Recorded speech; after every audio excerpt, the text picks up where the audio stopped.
Assalamualaikum warahmatullahi wabarakatuh. Perkenalkan, nama saya Hida Nurhanida dengan NIM A32122082 kelas C angkatan 22 dengan mata kuliah Sistem Pemerintahan Daerah, di mana tadi diskusi kelompok 1 dan 2 mengenai materi pertama ketentuan umum tentang pemerintahan daerah dan materi kedua pembentukan daerah dan kawasan khusus. Nah, di sini ada 8 pertanyaan. Yang pertama, jelaskan ketiga asas penyelenggaraan pemerintah daerah dan contohnya dari asas tersebut. Nah, yang pertama asas desentralisasi, yaitu penyerahan wewenang dari pemerintahan pusat kepada pemerintahan daerah otonom yang mengatur dan mengurus urusan pemerintah secara mandiri. Contohnya, pemerintah daerah membuat peraturan daerah dan mengelola pajak daerah sendiri. Yang kedua, asas dekonsentrasi, yaitu perlimpahan wewenang dari pemerintahan pusat kepada instansi pemerintahan pusat yang berada di daerah yang tetap bertanggung jawab kepada pusat, namun memiliki keleluasan dalam pelaksanaan tugas. Contohnya, Dinas Pendidikan Provinsi mengatur pelaksanaan kurikulum di daerahnya di bawah kondisi Kementerian Pendidikan. Yang ketiga, asas tugas pembantuan, yaitu penugasan dari pemerintah pusat kepada pemerintahan daerah untuk melaksanakan tugas tertentu dengan dukungan dana atau sarana dari pusat. Contohnya, pemerintahan daerah melaksanakan program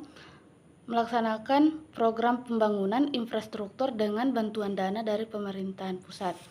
Pertanyaan kedua, apakah pemerintah daerah memiliki cukup kewenangan untuk mengelola potensi daerah sendiri? Nah, pemerintah daerah memiliki kewenangan yang cukup luas untuk mengelola potensi daerah sendiri berdasarkan prinsip otonomi daerah dan desentralisasi yang diatur dalam undang-undang seperti Undang-Undang Nomor 23 Tahun 2014 dan Undang-Undang Nomor 32 Tahun 2004. Kewenangan ini mencakup pengelolaan sumber daya alam, penerbitan perizinan, dan pengembangan potensi daerah demi kesejahteraan masyarakat setempat selama tidak bertentangan dengan kewenangan pemerintahan pusat. Pertanyaan ketiga, apakah pembentukan daerah otonom selalu efektif dalam meningkatkan kesejahteraan masyarakat?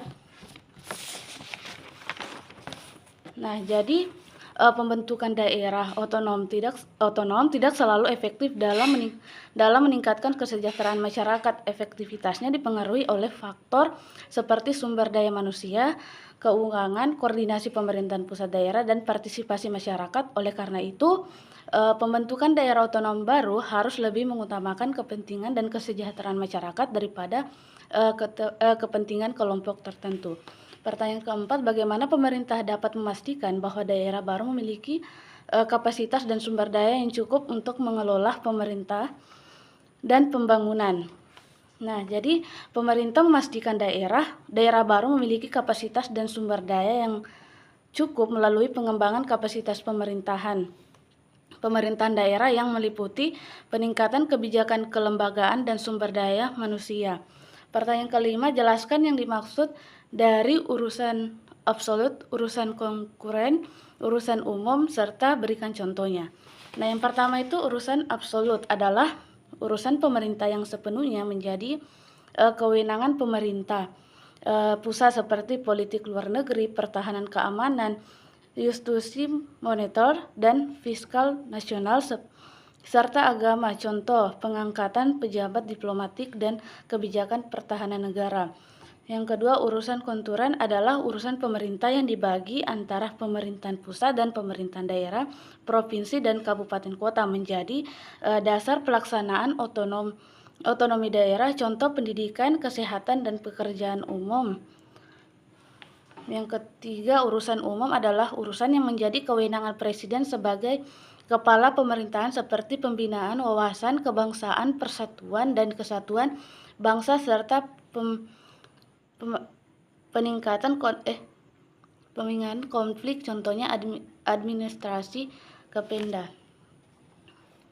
Pertanyaan keenam, apa tujuan dari terbentuknya daerah khusus? Nah, untuk mengakomodasi kekhususan daerah seperti sejarah, budaya, atau posisi strategis agar pengelolaan pemerintah dan pembangunan lebih efektif.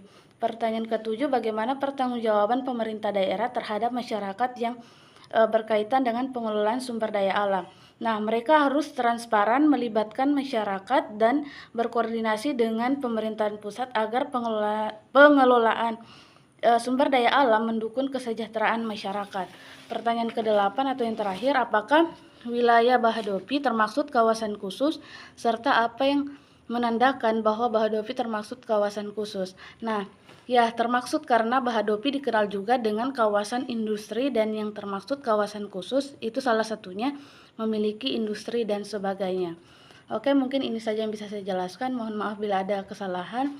Saya akhiri dengan ucapan wabillahi taufiq wal hidayah. Wassalamualaikum warahmatullahi wabarakatuh.